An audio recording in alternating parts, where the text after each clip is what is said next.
played female parts, cross-dressing in women's clothes. It's thought that drag was chosen because it describes the action of long skirts dragging on the stage floor. Drag eventually made its way into American vaudeville shows in the late 19th, early 20th centuries. In 1911, Julian Elton, often referred to as the greatest female impersonator in theatrical history, won critical acclaim for his cross-dressing role in the play The Fascinating Widow. When homosexuality was outlawed, many decided it was safer to do their cross-dressing behind closed doors. But when Prohibition rolled around, men found plenty of underground places popping up out of the sight of the law where they could drink booze, be openly homosexual, and of course, dressed in drag.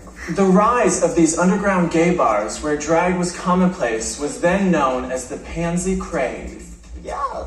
The pansy craze continued to grow until in the 1950s and 60s, law enforcement cracked down on the members of the LGBT community, including us drag queens. Then, drag balls sprung into existence and became like mini societies for drag queens everywhere. Drag queens could join up with local houses for moral support and shelter if they'd been thrown out of their own homes. By July 1966, there were an estimated 500 open and regularly performing drag queens in the United States. Now, something tells me that number's probably bigger, but you know, we don't be on too many registries. Mother Flawless Sabrina, R.I.P.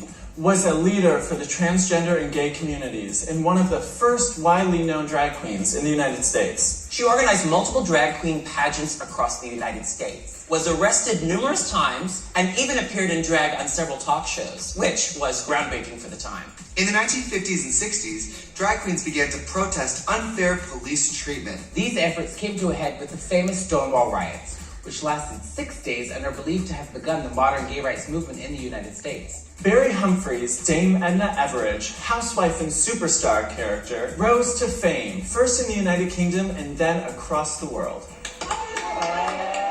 In 1972, indie filmmaker John Waters made drag queen Divine the star of his film Pink Flamingos. And Divine, who is iconic, if you don't know her, you better look her up, she soon became a counterculture icon. In 1975, Tim Curry famously played Dr. Frank N. Furter in the cult movie classic, The Rocky Horror Picture Show. The 80s gave rise to the trend of pop music stars dressing in full or semi-drag, including Philip Oakey, Pete Burns, and Boy George. In 1985, the New York drag festival known as Wigstock was founded by drag queen legend Lady Bunny, known for her signature insanely large blonde wigs. In 1988, Divine famously